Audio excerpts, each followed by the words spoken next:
welcome everyone, wherever you are tuning in from today. Thank you for joining the Associated Press for our live stream of the 2024 North American Total Solar Eclipse. I'm Kyle Viterbo, AP Health and Science correspondent. And over the next few hours, the AP is going to be your virtual guide, providing live footage from across North America as the moon blots out the sun. We're bringing you the views underneath and above the clouds from Mexico in the coastal city of Mazatlan.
Y por último, espejos de agua. Sí, está usando los de la NASA. Antes sí, muchas veces justamente se observaban en espejos de agua porque, pues obviamente por la desinformación, hasta luego los noticieros decían que era seguro. Y son métodos no seguros. El único método seguro, ¿cuál es? Los lentes, exacto. Los lentes es... ¿Qué lentes? Los certificados, exactamente. Ya todos tienen sus lentes, levanten sus lentes. ¿Todos levantan los visores? Bien. Bueno, también les quiero recordar que la Sociedad Astronómica Mazatleca es como la sociedad que nos está recibiendo en la casa. Entonces, también quiero contarles qué otras sociedades están aquí, porque muchos de ellos. Hello again, everybody. Now, joining me to talk about the top stories for today's solar eclipse, plus all things space, is AP aerospace reporter Marcia Dunn. Marcia, welcome. Oh, I'm so excited to be here, Kyle. First of all, weather is on everybody's minds today. We've certainly had major shifts, even just this morning to now, here in where we are in Texas. So, tell us, what is the most up-to-date forecast across the path of totality at the moment? Well, everything's looking good so far in Mexico. Texas is socked in, although that's changing in places like right here. I'm seeing more blue sky. It looks like Arkansas is got a really good clear sky right now. Clouds up as it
says something about this topic.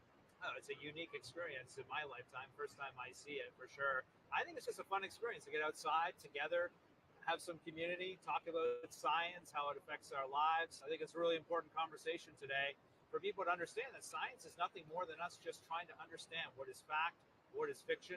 We don't have all the answers yet. Part of science is asking the question and then trying to finally get to a conclusion. Science is something to be embraced. It's important for our future here on the planet.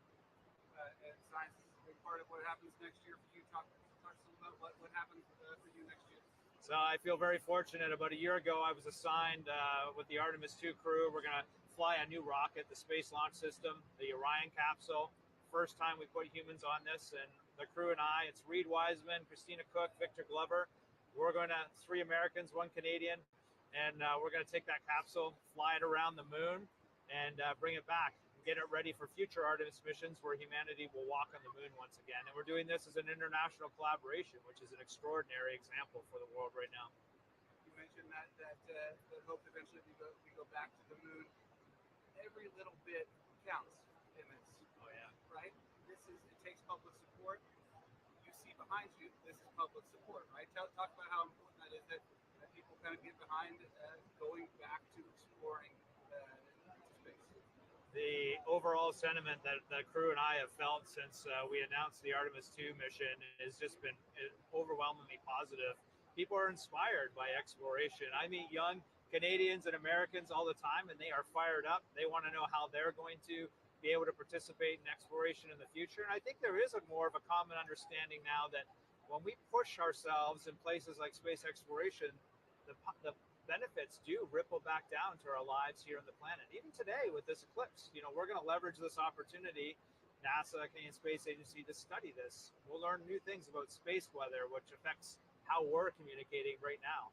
And so there's just, science is something to be embraced, but also just to remind our children that we, as a global population, can do extraordinary things when we set big goals and we come together to accomplish them. Well, I'm going to throw to our colleague Kyle down south. Hopefully he has a better view of these clouds and maybe gets to see it entirely. But I appreciate you taking the time to talk to us. Yes. And we'll go back to Texas. Yes, wonderful. Happy eclipse, everyone.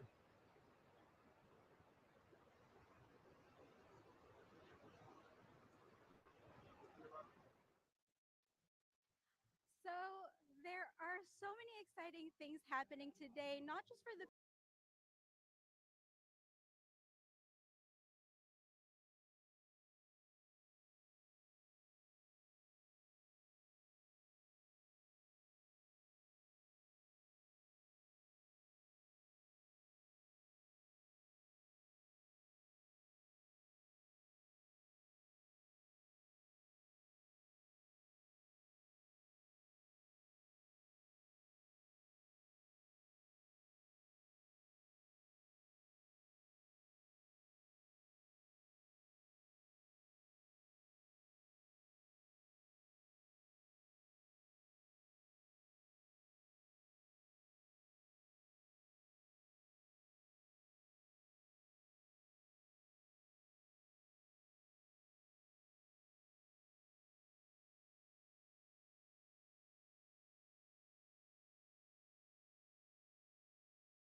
Hello and welcome back here in Mesquite, Texas.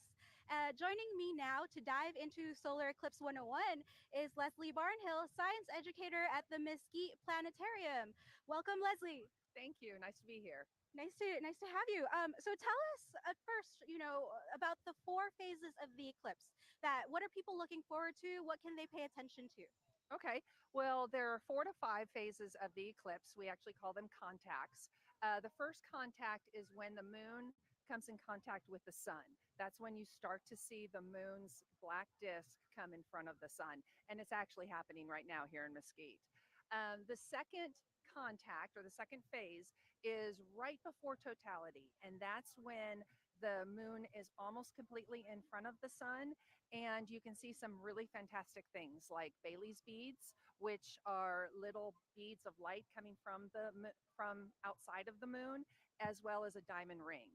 And these are all little pieces of light that are coming from the sun through the moon's uneven surface with all the craters. So wherever the sun's coming in, we've got craters on the moon, and they are creating these beads or this diamond. And that happens right at during second contact. Then is totality, when it's completely dark, hopefully, if skies are clear. And that here is going to last a little bit over 4 minutes. And then our third contact is when it's similar to the second contact. It's when the moon starts to move away from the sun, and you may have the opportunity to see those Bailey's beads and that diamond ring. And then finally, the last fourth contact is when the moon is completely away from the sun and it's over. It's over. And we're expecting that to be about 3 hours total for most places, right? Correct. Yes. And we've got some clear skies, and we've already seen first contact. So I'm fingers crossed. For those in the path of totality where there's a break in cloud cover or are lucky enough to have clearer skies, what can they expect of their experience? In totality, if we have completely clear skies, we can see some amazing things. First of all, the whole sky is going to darken to not just cloud cover, but completely night.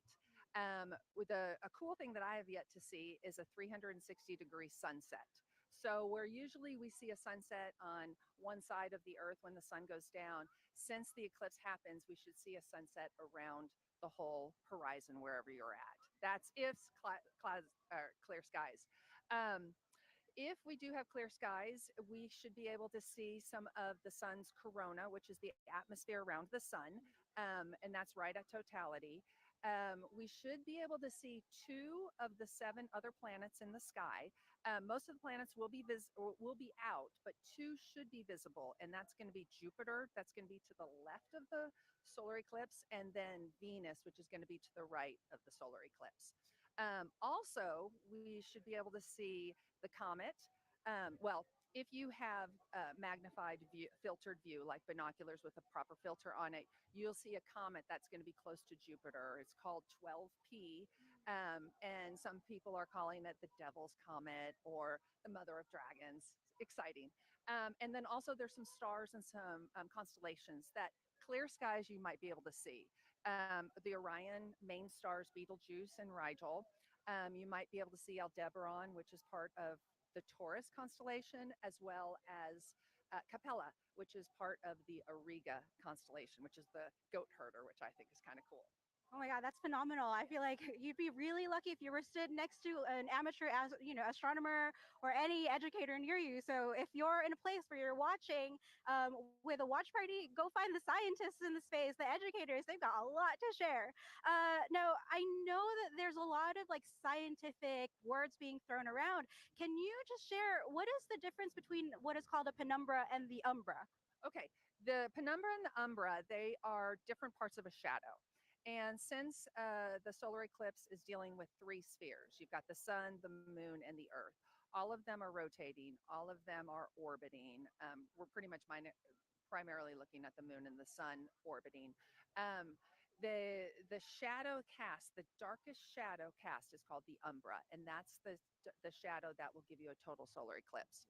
A penumbra is a little bit more diffused. You got a little bit of light, but it is still a dark shadow, and that'll give you a partial solar eclipse. What's cool about this, a total solar eclipse, is the umbra has to actually, the tip of the shadow has to hit the earth, And that usually only happens when the moon is close enough to the Earth, because the moon's orbit is not a complete circle. Sometimes it's a little bit closer to it, sometimes a little bit further. So that's why we're going to see a total solar eclipse, and it's going to be longer. So I've also heard that because the moon is closer, is it because it's closer to the planet or further away from the planet that we're getting a longer time that of totality than in 2017? Yes, it's because it's a little bit closer to it. It's called it's in its perigee, which means it's closer. Its apogee means it's further.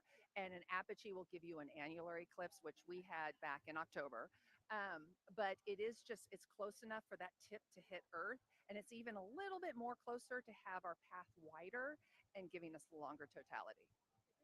And now, any last words about safety? Because I know everyone's been talking about how important safety when viewing the eclipse is, not just during totality, but especially when wherever you are where you're seeing partial eclipses. So, any words? Yes, please, please, please wear your glasses when it is not a total solar eclipse. I tend to be on the safe side just because I have some older eyes and I want to save my eyes. You have the potential to have temporary or permanent blindness if you stare at the sun, even during the partial part of the eclipse. And it could cause things like blindness, it could cause things like distorted view or even color changes. If you have any of those during this eclipse, please go see your eye doctor because it's very important. You can take your glasses off during totality, but I kind of err on the side of caution. Wait until it is completely totality. If you're in the path of totality, you know the time. So go by your watch, wait a couple of seconds after it starts, and plenty of seconds before, put your glasses back on so you don't run that risk. Great. Thank you so much for joining us, Thank Leslie. you, Kyle. Appreciate it. Thanks. All right, folks. We've got some. We have a lot of people already looking up at the eclipse because the sun is peeking out. Seriously, the weather here is just changing moment by moment, so we really don't know what's going to happen next. There's a lot of things to look forward to, but especially right now on Mazatlan, they're really closing in on the moment of totality. And you know what? It's the very first spot on North America, on the continent, where the umbra, the moon's shadow, is touching down. So we want to give you a special chance to take a look at it. Just listen to the experience of folks watching on the ground. So we'll come back after that. But for now, please enjoy the view from Mazatlan, Mexico.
Proyectando sombras, sigan sintiendo, sigan teniendo atención a los detalles, a lo que está pasando.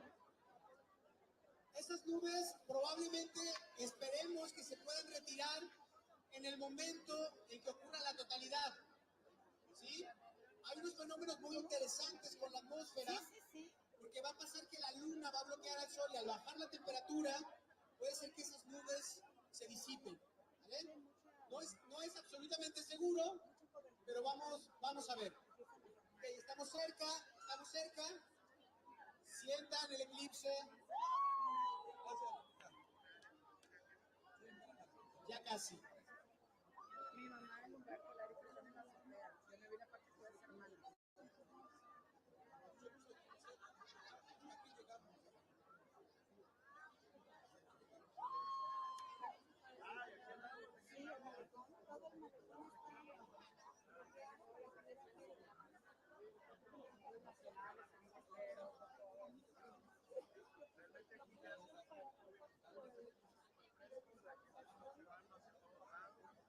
los vamos a dejar.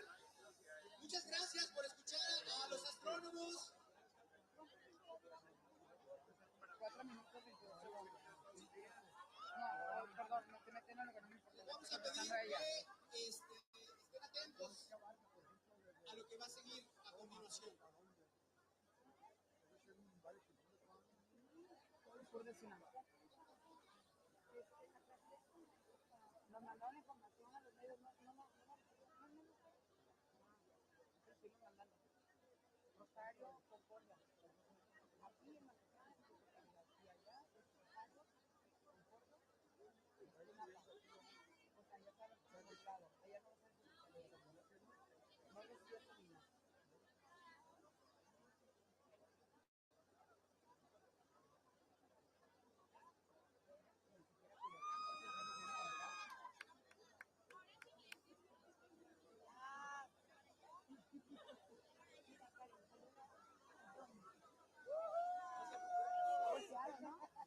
Yo también saludé.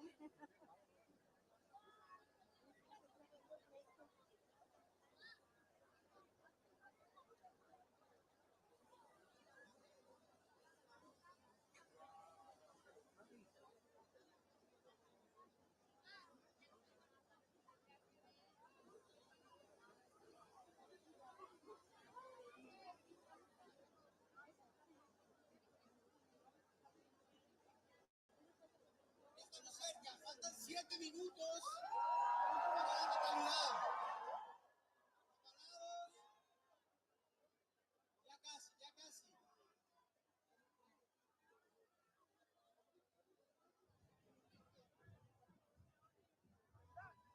All right, folks, the weather might be iffy in many parts of North America today, but if you're lucky to have clear skies or a break in the clouds, there are some fun activities you can do at home to safely experience the partial and total solar eclipse. Now, here with me is Julie Greer, one of Mesquite's volunteer educators, to show us ways we can view the eclipse if you don't have eclipse glasses. So, welcome, Julie. Hi, thank you. So, why don't you show us a little bit of the demos that people can do at home? Okay, so one of the fun things, if you happen to be able to stand under a tree, you can look through the branches and you'll see the shadow and the different phases of the eclipse through the branches. So that's an easy one. And we're lucky enough that the sun is coming out. One of the other things that we've put together is a punch card, and you can hold it with the sun at your back on a shadow, and you can see the phases of the eclipse. Even though you see a square, a circle, and a triangle, when the sun is actually shining through it with the phases, you'll see the phases on the ground or even on your hand. So it's really neat to see the different phases through that.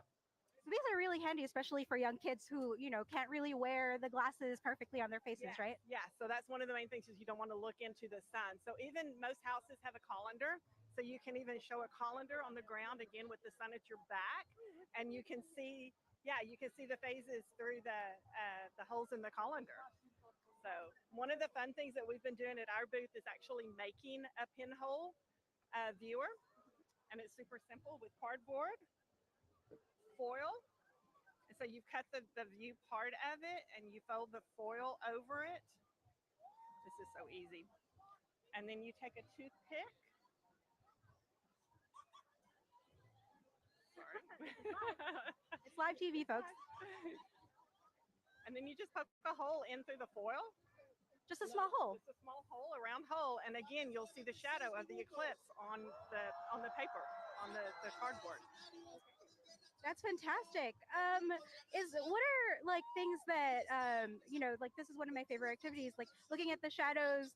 What gadgets at home can people like pull out of their kitchen or anything else? So a cereal box, you can make a pinhole viewer out of a cereal box. I actually pulled this one off my refrigerator this morning. So and again, you do it the same way with poking a hole in it and holding it up to the sun so you can see the shadow on the ground. We've got the tree branches is a good one. And the colander is an easy one to pull out of your kitchen. Okay. How are you feeling about the weather here in Texas today? I am so excited that the sun is coming out. It's a little bit humid, but we're used to that in Texas. We have every little, phase of the weather, but the sun is out, so people are starting to look up. It's really fun to see the different faces already. And as an educator, how are you feeling about people's reactions to the eclipse, to the science, to the things that they can do? It's been really fun. We've been talking about how the animals are going to react, and is it safe to leave your dogs outside, and how the birds are going to quit chirping because they think it's nighttime. And so it's been fun to Google and research some of that. What has been like the biggest question people typically ask of you? A lot of them are, why can't I just look up the sun? Why can't they, and so you get a sunburn if you sit out in the sun too long. So imagine looking directly at the sun with your eyes and the damage that it can do to your retinas. And it's not even something that you'll notice right away. It may be something that you notice a day or two later that you sunburned your eyes. All right. Well, thank you so much, Julie, for joining us. We really appreciate it. And now I think we're going to throw it back to the views in Mazatlan and maybe or elsewhere around the country. So.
Ok, 2 minutos para la animalidad.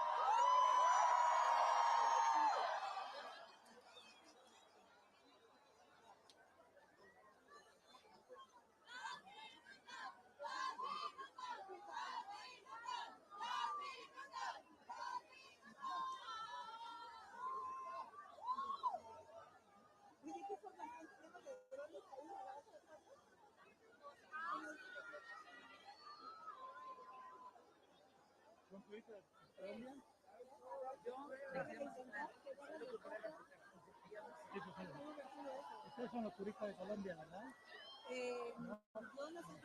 No. Tú eres la colombiana. Después te voy a hacer una pregunta.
Miren esa estrella.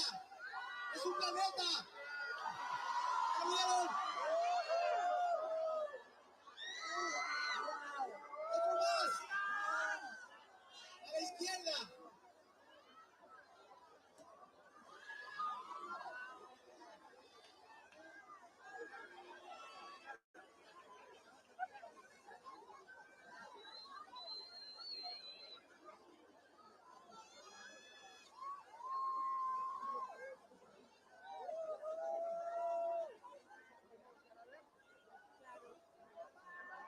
Miren el horizonte. Vean cómo parece que amanece y todo el horizonte está iluminado.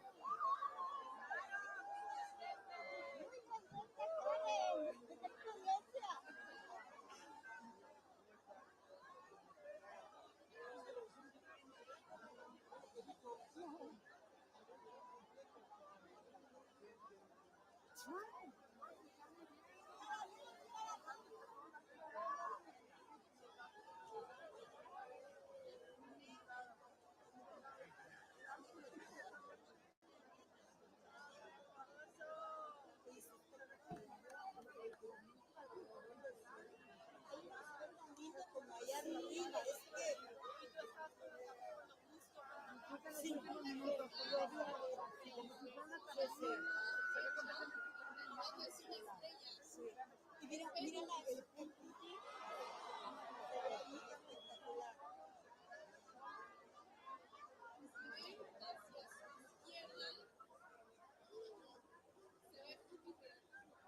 ¿De dónde eres? De Colombia. ¿De dónde es Colombia? De Bucaramanga. Bucaramanga. ¿Qué parte llegaste aquí? Llegué hace una semana. Karen Ibarra. ¿Karen? Ibarra. ¿Con Y o con Con I latina. Cuéntame, ¿qué es esto? Buah, espectáculo absoluto de la naturaleza. Vine a hacer una pasantía de investigación y me siento feliz de esta experiencia maravillosa. ¿Qué edad tienes? Tengo 39 años. ¿Pasantía de qué? Investigación en la Universidad Nacional Autónoma de México con la doctora Ana García de Ciudad. Muchas gracias. Bueno, así pues. ¿De qué? ¿Para dónde vas? Espérate, creo que no salió nada. ¿Tu nombre? Karen Ibarra. Karen Ibarra, con I latina. Con I latina. ¿Qué estás haciendo en México? Estoy haciendo una pasantía de investigación en la Universidad Nacional Autónoma de México con la doctora Ana García de Ciudad. Soy investigadora científica. Estoy alucinada con el ¿Qué pasó? ¿Qué está pasando? Ay, wow, que estamos de día, pero de noche también. Dos momentos sentimentales, espectacular. Ver el anillo de diamantes es lo máximo. Muchas gracias. Bueno, a vos.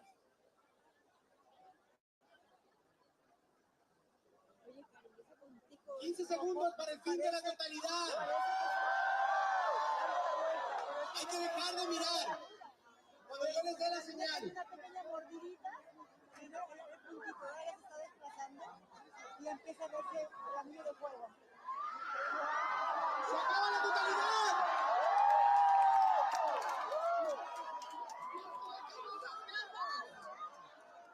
Nos colocamos los lentes, ustedes ya no se van a observar el sol.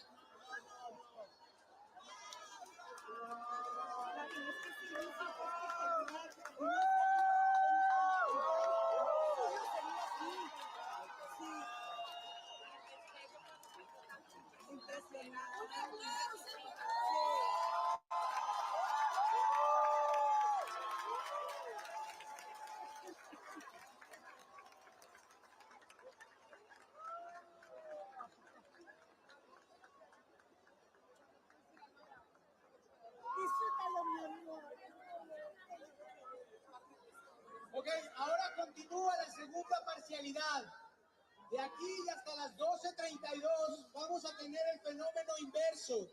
La luna se va a ir retirando hasta que a las 12:32 volvamos a tener el mismo sol de todos los días. El eclipse haya terminado y tengamos que esperar otros 3 siglos para volver a presenciar esto. Muchas gracias a todos.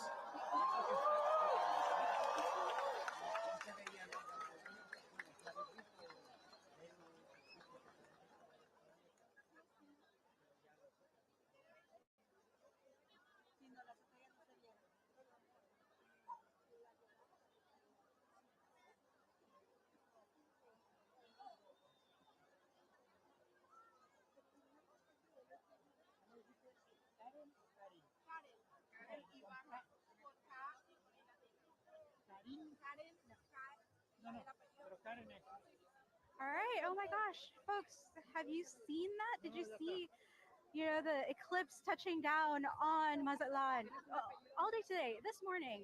Just the earliest forecasts were cloudy and potentially rainy, and just then you could see just how quickly the weather changes, just in time for that moment of totality. And even after totality, that moment when the diamond effect came in through, the Bailey's beads were peeking through, like, it just is so exciting, and I am living vicariously through them right now as the clouds start to cast a shadow on us instead of the moon. But you know what? There's just so much more excitement to be had, because we're going to head over to Carbondale, Illinois. Again, the weather's been so changeable throughout the path of totality, but sometimes, look, you just never know, right? Total solar eclipses happen every few years or so, especially like where it's usually on somewhere else like the South Pacific. So this is a really special thing that we are hitting so many people around this North America, this continent. So you know what? We're gonna head over to hear more from a citizen scientist setting up their solar eclipse experiments out in Carbondale, Illinois. Let's take a look.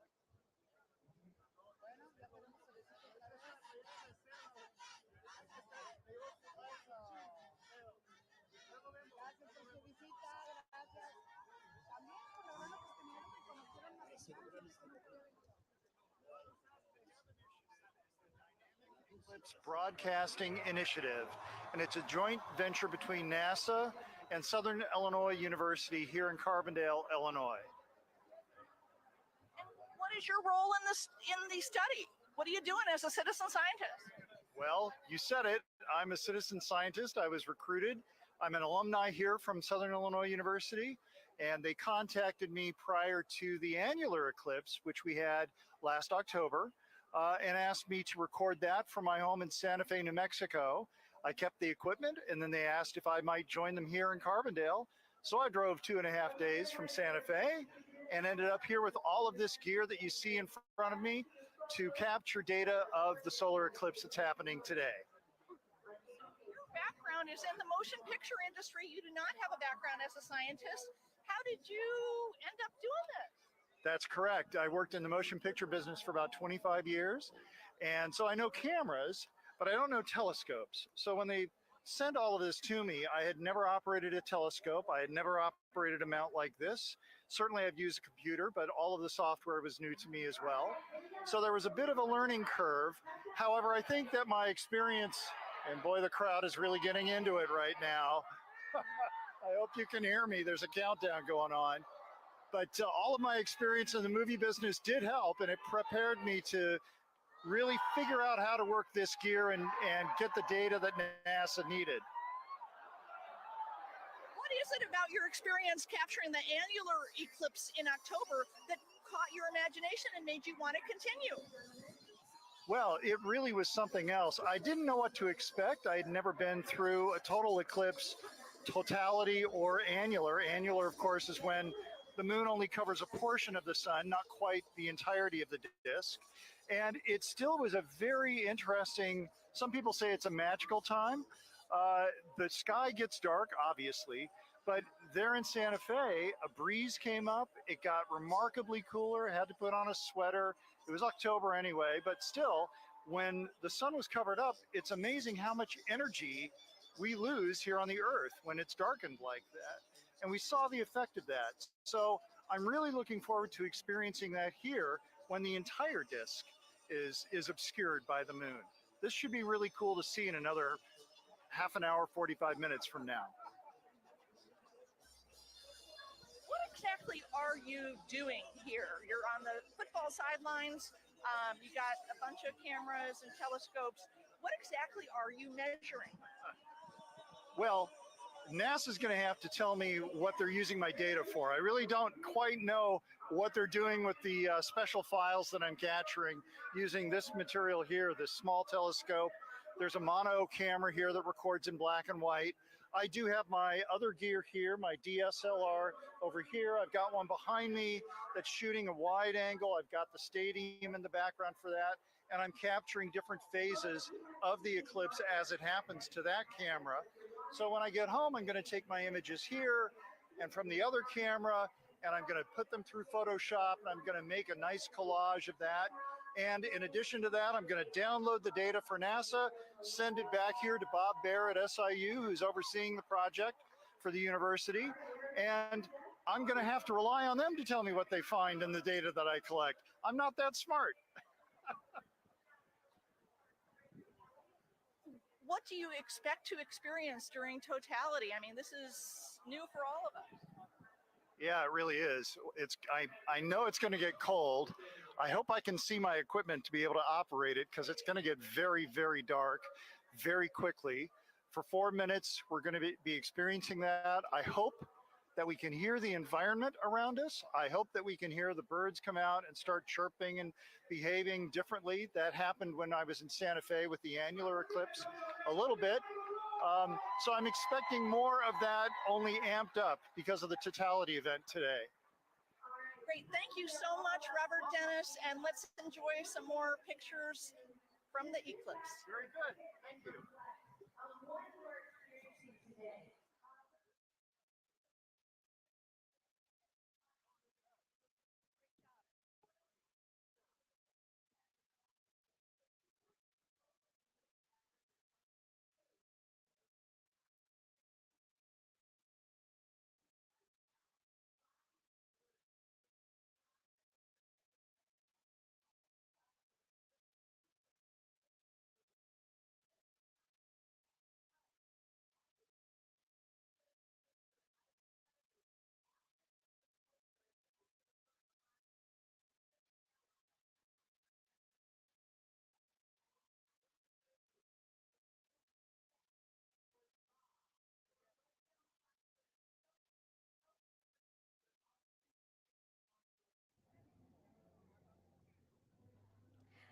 Hello, everyone. We're excited to be joined by Javen Gonzalez, Mesquite representative, to tell us a bit about how things are feeling here in Texas. Javen, welcome. Hi, thanks for having me. Yeah, and tell us a little bit about Mesquite, Texas. So in Mesquite, we're known as the rodeo capital of Texas. So we sit just right outside of Dallas. And how has being on the path of totality affected the community, local businesses? What were you feeling here? So there's a lot of energy here in Mesquite, just from like a lot of local businesses, the volunteers downtown. They were really excited. We started planning for this a year ago. So we felt like the community is really well prepared for what's happening and all the visitors that we have. And Mesquite and many other communities along the path of totality hosted full weekend-long eclipse festivities, and you guys were among those. How did you roll out the red carpet for, the local folks and the visitors? Sure. So we actually kicked it off in the most Mesquite way we could. So it's the 66th annual rodeo parade. Happened here in Mesquite. We have it every year, but this year it was solar eclipse themed. So that's kind of what kicked off the festivities. We met with all of our hotels. We offered them glasses. They had a lot of international visitors who reached out to us in advance. So we kind of prepared their vacation plans and where to go while they're here. And where are some of the people coming in from? We have people from Copenhagen. We have people from Spain, England, Mexico, several different states. So I just talked to some people from California and Arizona. So all over the place. That's fantastic.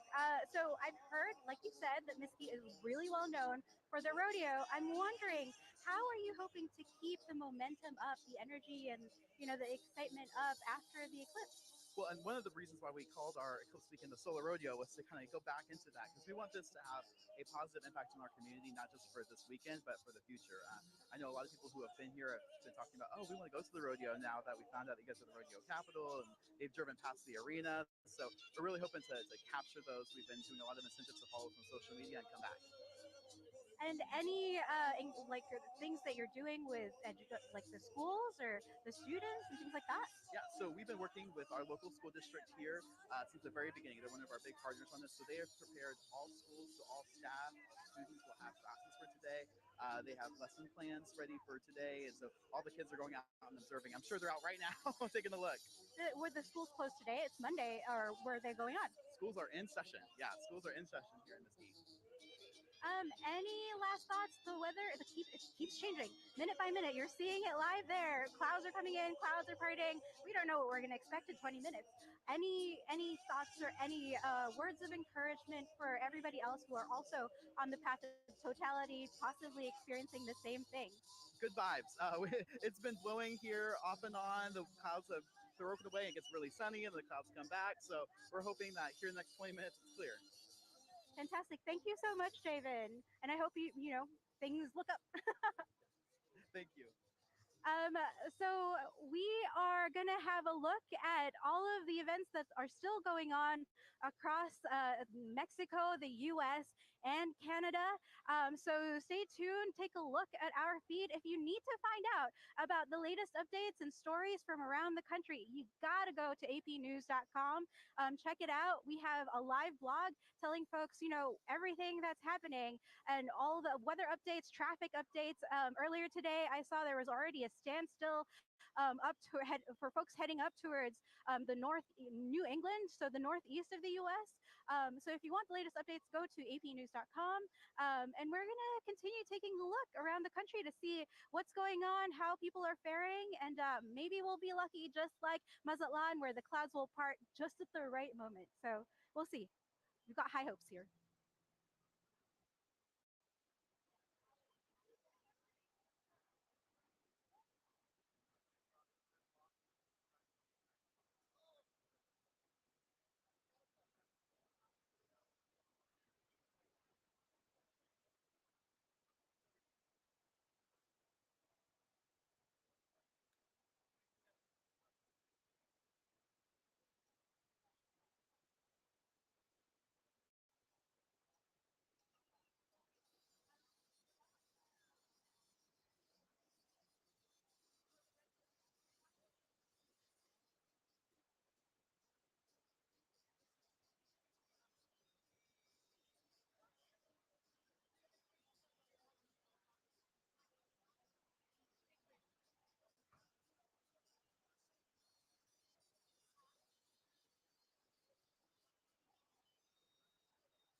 Folks, we're looking at Eagle Pass, Texas right now, the border city on the border of Mexico and the U.S. And you know what? It's been cloudy, but people are experiencing totality, and they're excited, and they're just having such a phenomenal time. You can hear the excitement. In our feed, we're seeing a live view also of the eclipse feed from NASA, looking at the view from Russellville, Arkansas. There's just so much excitement and hope. So you know what? Even if it's cloudy, you might just get to experience it anyway. The darkness and totality is just absolutely palpable. And even here where we are in Mesquite, Texas, everyone's just waiting. It's waiting. The clouds keep popping in and out. So, you know, there's just nothing quite like it.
Can't use the filter with that.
Usa los lentes que te sirve de público